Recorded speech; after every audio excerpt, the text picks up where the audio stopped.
Hey, good afternoon to you. 406 here, News Talk 105.9 WMAL, where we're making sense of the news. Coming up this hour, Thomas Catenacci joins us from the Washington Free Beacon. We talk about Kamala Harris and wasteful spending on green boondoggles. And then Senator Ron Johnson is here at 5:30. We'll ask him about the many questions that persist in the attempted assassination of President Donald Trump. You can join us, 888-630-9625, 888-630-WMAL. Could the Olympics be any more ridiculous? Of course, they had their opening ceremonies last week where they attack Christians all around the world. They depict the Last Supper as a bunch of drag queens all around a fat lesbian at this long table where they have a guy they said was a Greek god. That they unveil underneath a big meal plate, and they show him. He's dressed in nothing but a thong and like blue paint all over him, and and then people have to explain to their kids, what the hell are we watching? It's like so crazy, and meant to be a middle finger to Christians the world over, and there's been a lot of reaction to this. A lot of good people have come out and said this is outrageous. President Trump among them. President Trump did an interview with the Fox News Channel with Laura Ingraham, and he told her that the Olympics opening ceremony was a complete disgrace, and he's right. Have you watched any of the Olympics? I thought that the opening ceremony was a disgrace, actually. I thought it was a disgrace. The mocking of the Last Supper. I thought it was Catholics and Christians across the globe are outraged. I mean, they can do certain things. I thought it was terrible. Can you say at the next Olympics, if you're present, you'll have enough influence on the organizers that we won't be, insulting Christians? We won't be having a Last Supper as portrayed the way they portrayed it the other night. I just think, look, I'm for everybody. I'm very open-minded. You understand. Yeah. You know me better than most people know me. I'm very open-minded. But I thought what they did was a disgrace. It was a disgrace. The next Olympics, I should point out, Los Angeles, the city of angels in 2028. And there's President Trump saying, should he return to office, he's going to wield his influence to prevent that type of disaster from taking place at the opening ceremonies for the United States. Now, it is L.A. Look, we're talking Hollywood here. If there is a concentration of people who are going to screw up the opening ceremonies for the Olympics, they can be found in and around the vicinity of Los Angeles. So we'll see what happens a couple of years from now. But God willing, President Trump's in a position to maybe stop some of this awful, awful behavior. I played for you some audio yesterday. The View was defending all of this, meaning the bigotry. Whoopi Goldberg, who once played a nun in a movie. But then there was instant controversy over an opening number featuring drag performers that some people said was a blasphemous take on Da Vinci's... Well, including the drag performers, they said that. ...painting The Last Supper. Now, organizers said, we're sorry, but, the guy who actually put it all together said it was from the Feast of the Gods, which is a 17th century Dutch painting. He lied. Of course, the performers are saying, yeah, of course it was the Last Supper. And so Whoopi making excuses on The View and everybody mindlessly clapping like seals. And her co-hosts are all saying, oh, yeah, it's totally fine to insult Christians. Christians, they don't even know what Jesus believed. Jesus would be for this. I'm like, what? You listen to yourself? How embarrassing that you would say that. And as I mentioned, the Olympics continue to be weird and grotesque. Guardian headline, one of several today, and they have a lot of trouble explaining what the actual story is because our media are incapable of telling you the truth. Here's the headline. Boxers who failed gender tests at World Championships cleared to compete at Olympics. Now, if you have a trained ear for this, you know where this is going. You know exactly where this is going. But they failed gender tests. What are gender tests? What could that possibly be? The International Olympic Committee has confirmed that 2 boxers who were disqualified from the World Championships last year for failing gender eligibility tests will be allowed to fight in Paris. Imane Khalif of Algeria and Lin Yu Ting of Chinese Taipei, Taiwan, both start their Olympic campaigns this week. Khalif will meet the Italian Angela Carini in the 66 kilogram category, and Lynn is expected to face an unnamed opponent in the 57 kilogram category on Friday. The IOC's decision will be controversial, with the former world champion Barry McGuigan expressing his unease. In a post on X, he wrote, "It's shocking that they were allowed to get this far. What is going on?" The situation has arisen because the World Championships last year was run under the auspices of the International Boxing Association, whose president Umar Kremlev told the Russian news agency TASS that DNA tests had proved they had XY chromosomes and were thus excluded from the sports events. Okay, let me in English explain what this means. They are men, and they are not to compete against women in combat sports, or any sport for that matter. They shouldn't be. But this is a combat sport. This is boxing. You punch each other in the face. These two men were excluded last year from the World Championships because they're men. They did testing. They did testing, and they found out, oh, you have XY chromosomes. Well, that's kind of conclusive, isn't it? That tells us what we're dealing with. The International Boxing Association told The Guardian it made the decision, quote, following a comprehensive review, and was intended to uphold the fairness and integrity of the competition. Since then, however, the IBA has been banned from running the Olympic boxing tournament in Paris because of long-running questions surrounding governance issues and a series of judging scandals. That means the boxing in Paris is now being run under the auspices of the IOC's Paris 2024 boxing unit, which has more relaxed rules than the IBA. In a statement, the IOC said this: the PBU used the Tokyo 2020 boxing rules enforced at the Olympic Games Tokyo 2020 and the related qualifying tournaments as a baseline to develop its regulations. Those rules descended from the Rio 2016 rules. The PBU endeavored to restrict amendments to minimize the impact on athletes' preparation and guaranteeing consistency between Olympic Games. However, the IOC's own MyInfo website acknowledges that both boxers failed gender eligibility tests last year.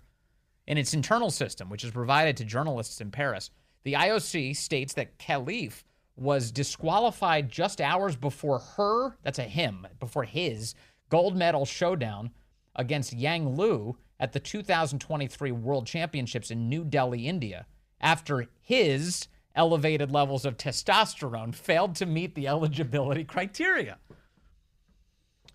This is where I pause and wonder, did this guy have higher testosterone than the people who were on the White Men for Kamala call last night?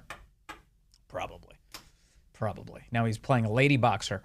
The IOC also acknowledges that Lynn was stripped of her bronze medal after failing to meet eligibility requirements based on the results of a biochemical test. I'm sorry, that's a him. That's a his.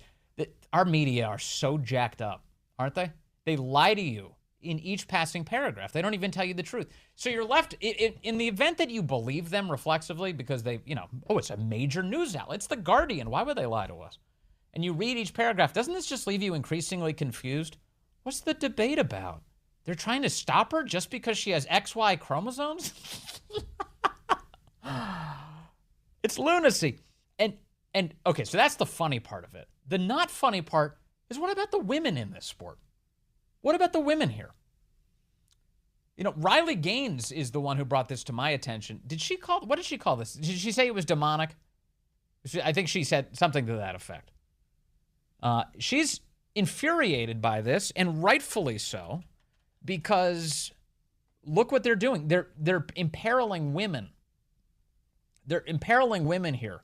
Yeah, Riley Gaines, outkick today. Riley Gaines warns a female boxer may die during the Olympics after XY chromosome athletes are cleared to fight.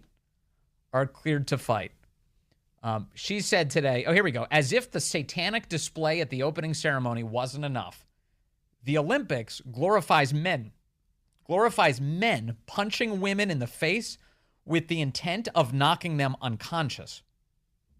Emain Khalif is one of two male boxers fighting women at the Olympics. A woman is going to die, said Riley Gaines. And she posted a video of this guy, Emain Khalif, fighting a female boxer previously, and he destroys her. It is not in any meaningful way close.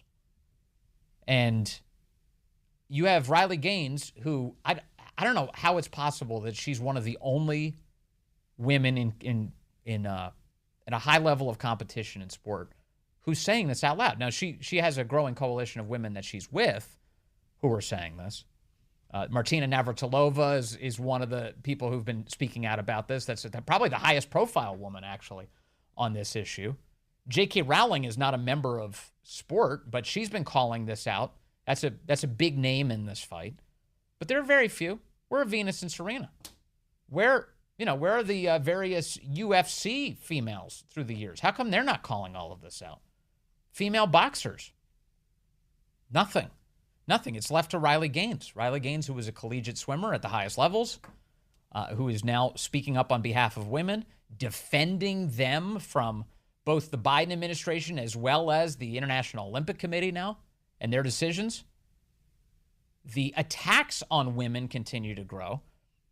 Nobody's going to ask Kamala Harris, by the way, about her assessment of this, because we don't have a functioning media. Our media are not interested in getting to the bottom of this. Why are you threatening women? Why are you allowing men to be in women's sports, women's locker rooms, steal women's honors? Why are you doing that, Kamala Harris? Why are you changing Title IX to mean that men can be women? That's what the Biden administration has done. So long as we're demanding answers on the last couple of years and holding Kamala Harris to account to the extent that anybody's doing that, ask them about that. How can you as a female candidate lead all of these attacks on women? How can you do that? And so now you have the International Olympic Committee saying, yeah, men can beat women to a pulp. They can knock them unconscious. They can severely injure them. It's boxing. And yes, they have XY chromosomes, but they're women, they'll say, ridiculously. So here we are. We've arrived. This absurdity continues and is reaching new heights. And there are no lefties to defend, to speak up against any of this. In fact, they're rooting it on. They're rooting for misogyny. They are Pete Buttigieg, all of them. They're rooting for hurting the vulnerable. Pete Buttigieg, in that stupid white dudes for Kamala call yesterday, said that abortion's great because it gives men freedom. In other words, men don't have to take responsibility for their actions if you can kill a baby. That was Pete Buttigieg's point. Pete Buttigieg, who I should point out, is not even heterosexual. And he's saying this is great freedom for men to be able to kill off their babies. And this is also the broader position of the left towards women generally. They don't really care about their safety or well-being, whether it's in a locker room or on a sport team or in Olympics or any of this. And so it should be called out forcefully. And God bless Riley Gaines for staying on this. She keeps fighting, and I'm as impressed as ever by her and thankful that she's out there doing it. Yeah, coming up on the program, I want to get into more details about how the left thinks that the honeymoon may be coming to an end. The media does, with Kamala Harris. They're like, oh, crap. She might open her mouth soon. What are we going to do then? We'll get to the details of that. First, to the phones we go. Jason calling in from Kensington now on line 3. Jason, good afternoon, sir. You're on the Vince Catenacci Show. Hey, g'day, Vince. How you going, mate? Doing all right, Jason. What's on your mind today? Could you imagine if I started an Australians for Trump, like a Zoom call?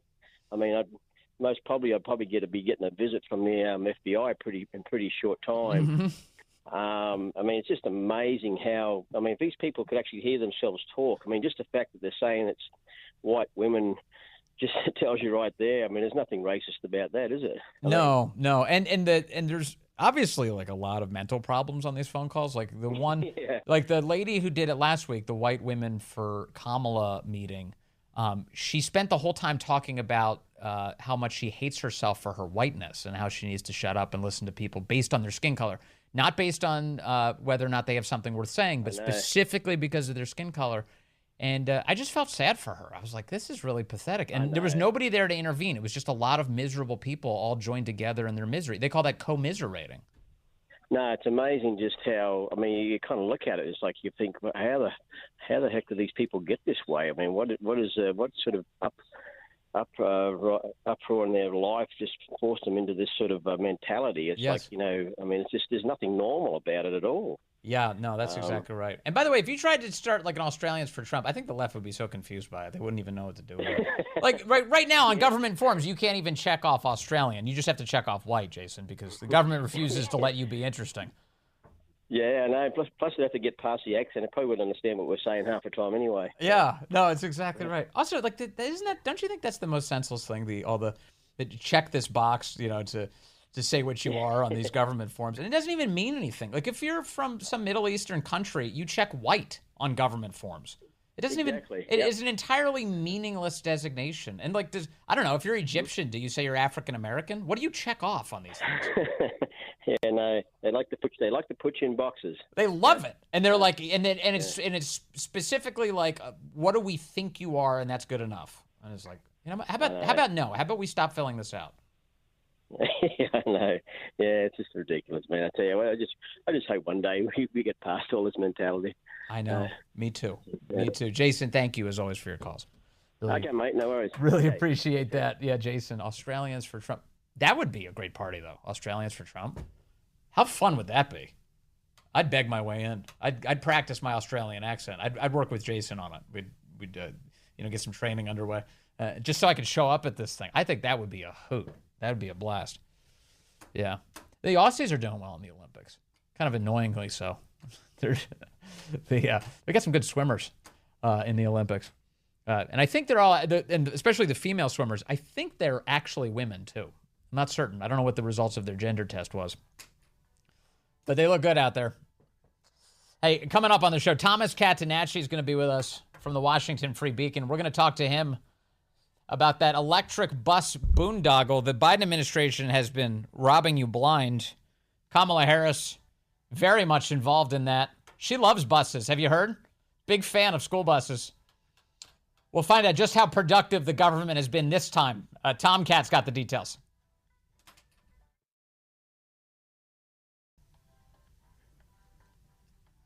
Hey, good afternoon to you. It is 4:35 here, News Talk 105.9 WMAL, where we are making sense of the news. Coming up today, Senator Ron Johnson will be with us. We'll talk to him about the ongoing investigation into why it is that President Trump almost died on a campaign stage in Butler, Pennsylvania recently. Senator Johnson digging in, talking to some of the top officials in the Biden administration today. We'll get more details ahead. You can join us at 888-630-9625, 888-630-WMAL. If there's one thing Kamala Harris loves besides herself, it's yellow school buses. Here's the thing. Who doesn't love a yellow school bus, right? Can you raise your hand if you love a yellow school bus, right? Just, there's something about and most of us, many of us went to school on the yellow school bus, right? And it's part of our experience growing up. It's part of a nostalgia and a memory of the excitement and joy of going to school, to be with your favorite teacher, to be with your best friends, and to learn. The school bus takes us there. I guess the one blessing of an abbreviated Kamala Harris campaign is that we don't have to listen to that for too long. Maybe, but we will get some of that over the course of the next 3 months. Speaking of buses, specifically in Kamala Harris, she's been very involved in the electric bus program that the Biden administration is spending billions upon billions of your dollars on. For an update on that program, I want to bring us Thomas Catenacci now. He's a reporter for the Washington Free Beacon, and he's been digging into the details. Thomas, good to have you back with us, sir. Great to be here, Vince. So how much money has the Biden administration spent on electric buses? Yeah, and first of all, let me just say that those clips, those cringy clips of Kamala are just so great. Amazing. I love the sort of horror that you hear from the audience as she continues going on. Yeah. But, I digress. Overall, this is a $5 billion program. And you may remember it was one of the many, many, many provisions in the infrastructure law, the so-called bipartisan infrastructure law that Joe Biden and Kamala Harris love to cite. So $5 billion total, but they've been sort of, releasing these funds in rounds. The first one was in 2022, about 2 years ago, and it was $1 billion for almost 2,500 buses across 389 school districts. And we decided to just look into this because, we're looking into Kamala Harris's, past and her record here as she's been foisted upon us. And it turns out this program has kind of been a disaster. Out of those 389 districts, just 27 have proven that they've completed it. So that leaves hundreds more with just kind of a mystery box. We don't know anything about it. We only have confirmed 60 buses actually deployed under this program. Again, out of 2,500 that were promised in that initial round. And there's thousands more buses that are supposed to be deployed under subsequent rounds. I'm really just focused on that earliest round, trying to give the administration the benefit of the doubt here. So, Tom, so 27 districts say what? That they have replaced their internal combustion engine buses with electric buses? Is that what they're reporting back? Exactly. Yeah. And that's EPA's own data. Your listeners can go on their data portal themselves and see this. It was so crazy that when I came across this, I was like, this can't be right. And I reached out to them and they said, no, that's right. And, they have their different excuses about production delays and what have you. But the bottom line is they're not living up to, the standard and the promises that was the premise of this entire program. And I'll just point out one kind of funny example here is a school district in Alaska, very rural part of Alaska. And this district is, first of all, they were promised to have a bus a year ago. Now it's been delayed until 2025 when they're going to supposedly get this bus delivered. And the problem is EPA said you have to destroy a diesel bus or somehow recycle it or give it away, sell it, for you to actually have completed this program. But this district is in this rural part, and they're saying, we don't want to get rid of a bus. No. We need all the buses we have. Wait, how is this, EV on top of that? I mean, now they have to buy an additional diesel bus, destroy that, and then accept the electric bus. So there's just so many issues here. It's so mindless. Also, if there's one climate where an internal combustion engine vehicle is a no-brainer, it's obvious. It's in a cold climate like Alaska. You have to have internal combustion engines there. So you're going to leave the kids stranded in an electric bus in the cold? That doesn't make any sense at all. Yeah, and that's another angle to all this, Vince, is there are dozens more districts who were initially awarded this funding, and they've now withdrawn from the program for those exact reasons. And I've talked to a few of those districts, a few superintendents across the country, California, Wisconsin, Illinois, and they all have the same concerns. They said, we wanted to get into this program because we thought it was interesting. It's a free bus, so why not? After they kind of did their due diligence, they ended up saying, we don't want this funding because we don't want our kids stranded as they're going to, a athletics game, going to a football game, for example. In a lot of these districts, it's a long journey, and there's no guarantee that the bus is going to actually be able to hold the charge, especially in those cold weather conditions. That's the most government thing ever. Okay, so you talk about all the money that's been spent here, $5 billion that they're touting. They've delivered to 27 districts, and you said it was 60 buses. So if my math is right, that's about 2 buses a district? Yep. Yeah, a lot of these grants, it varies, but they're for just one bus. A school district that could have dozens of buses, well, they get just one bus under this program. Then they have to scrap one of the ones that they already had, one of those diesel-powered buses that they already had. And each bus, it costs around $375,000. That's kind of the average under EPA's calculation. And that means, if you kind of expand that to the entire country to replace the entire fleet of school buses, that's $200 billion.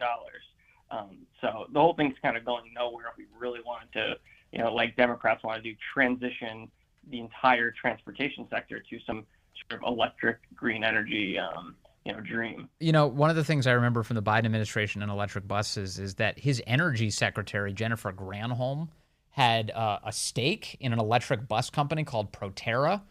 And I'm almost certain it was either you or Washington Free Beacon or some combination of both who pointed this out and said, this doesn't make any sense. This is what? This is about as corrupt as it gets. Yeah, and Proterra later went bankrupt. And, those buses are a whole different case, Vince, because A lot of cities that have signed contracts with Proterra are now regretting it because they have a lot of these same issues, like cold weather, holding charge, low range. They don't have the charging infrastructure. They don't have proper buy-in from electric utility companies who now need to find more power generation from the grid, which is already stressed across the country in order to make this all work. So a lot of these cities that signed these contracts with Proterra, which of course, like you noted, is tied to Jennifer Granholm, are now trying to backtrack. Yeah, that's right. And this goes back to the same. We saw this problem again in the Obama era with Solyndra. That was the infamous scandal from there. In the presidency with no scandals, that was one of many. Solyndra just being a complete disaster, a $500 million loan guarantee that left the American taxpayer stuck with the bill for a failed energy company that was only supported by the government. We keep seeing this story play out over and over, Tom. Yeah, and just think about, we're talking with the electric bus program, it's the infrastructure law. And then now on top of that, we have, of course, the Inflation Reduction Act. And this is hundreds of billions of dollars. It's kind of hard for us to grasp, but this is a lot of taxpayer money being thrown into these green energy programs. I just looked at one, and that's $5 billion, relatively a small slice of all of the spending that this administration is trying to do. And just think about how ripe it is for potential fraud, for potential mismanagement. Yeah. And so that's kind of the bottom line. That's the bigger point is how many other Solyndras are there? So to what extent, in your research and just looking back, has Kamala Harris been the face of these initiatives? It's one thing to say it's the Biden administration broadly, which of course Kamala Harris needs to own the consequences of, but specifically her, how involved was she in all of this? Well, she's been given very few responsibilities, as you are aware, in this administration, probably because President Biden didn't actually trust her. But that's a different point. In addition to being border czar, this electric bus program was like her baby. So she would go out there with Michael Regan from EPA, the EPA administrator, and they would be the ones, the two of them, leading these events, announcing all this funding. And that's why there are so many of those viral clips of her professing her love for school buses and yellow school buses, because they would be at those events where she's announcing new funding, which has resulted in just 60 buses. So it's truly been her program that she's kind of taken under her wing. Okay. Last thing is just a random journalism idea for you, Tom. I know you're always looking for new angles on this. Would you contact each of these school districts and ask them if any of these electric buses have left kids stranded anywhere? Yeah, we're definitely going to work on it. That is definitely a key thing that we're going to look into. I can just tell you this, from what I'm hearing on Capitol Hill, there's a lot more to come from this story. You can expect in the coming months. But there are lawmakers looking into all of this, and they haven't just found those cases, but they've found actually abuse of the program. So more to come. Stay tapped in on this one. I can't wait. I'm really looking forward to it, because I think if journalism should do anything, it should be protecting children from Kamala Harris. That's a useful way to do it. Thank you very much, Thomas Catenacci from the Washington Free Beacon. Good to talk to you today, sir. Thank you, Vince. That's the great Tom Cat digging in on this, as he has for so many years now. As Kamala Harris is just, wasting your money on these electric bus programs. Let's see here. I've got Roger in Bristow calling in now, line 4. Roger, good afternoon, sir. You're on the Vince Catenacci Show. Hey, Vince. Appreciate you having this topic. Yes, sir. It makes me think back to Obama's great blunder of cash for clunkers, where he literally destroyed an entire industry, which keeps a lot of small car dealers going and a lot of people employed to the used cars. I'm a used car fanatic. Mm-hmm. I hate to buy new cars because you get a great smell, and for about 6 months till the kids get cheeseburgers in it. Yeah. Next thing all you got left is a high payment and the high insurance rates. That's right, and petrified French fries between the seats. I know exactly what you're talking about. But it was Obama, and they called it cash for clunkers. And it was horrible what he did, and he was just patting himself on the back till he got a tennis elbow, And now we're back to cam. Yeah. Now this is a phrase this cash for clunkers, it's a phrase I hadn't heard in a long time. It's back from the Obama era, as you point out. And I went back just now and I looked at a study from the left-wing Brookings Institution, which is always in for all of these dumb ideas. And they say the cash for clunkers was a huge failure.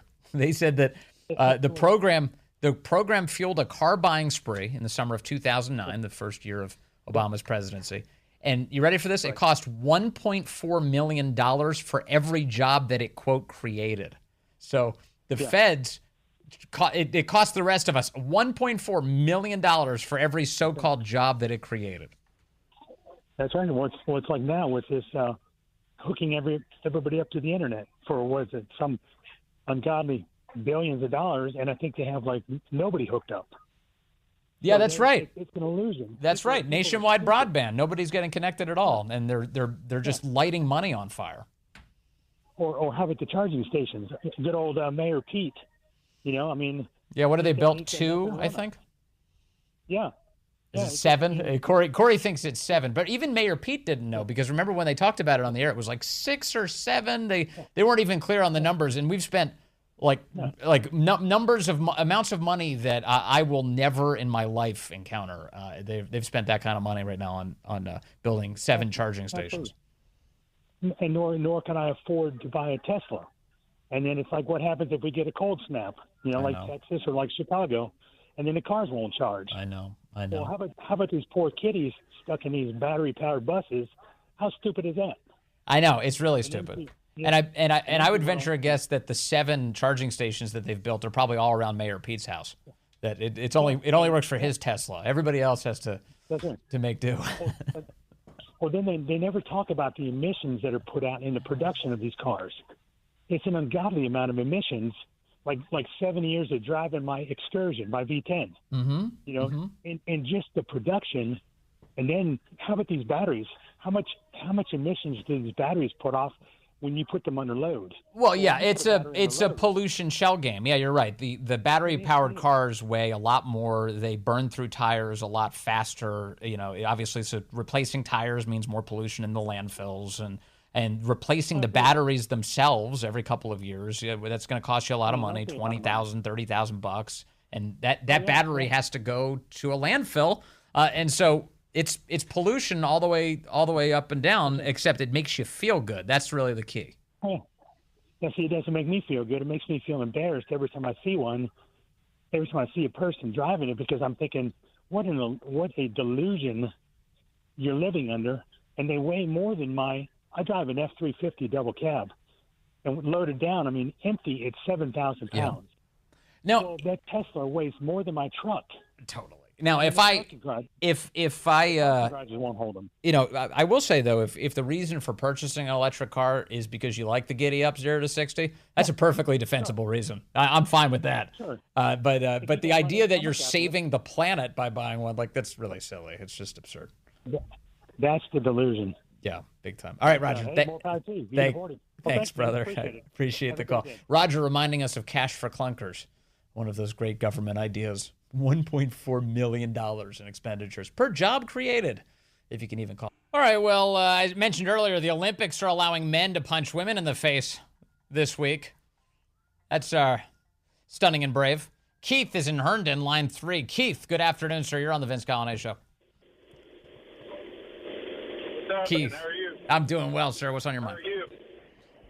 Oh, man, thanks for taking my call. Look, I was listening to the boxing thing, and I'm honestly, I'm kind of scared about it. I think what you do is you don't let them fight the women, you don't let them fight men, just let them fight each other. Now, the last one out of the ring is the winner. Yeah, no medals, just, a cage match to the death. Yes, cage match to the death. Last one standing. I'm gonna get religious on you, so don't freak out on me. God's very clear in the Bible.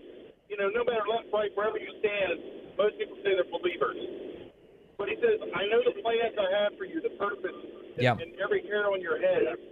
And when you spit in his face and say, your plan's not good enough, my plan is better, it irritates me. It is so scary that this world has gotten this. I know. There's a lot of narcissism out there. Live the way I want to live it. Yeah, no, you're right. There's a lot of people who've convinced themselves that that there is no God, that they are God, and that way lies ruin. Thank you, Keith. I appreciate the call, the wisdom, the religion.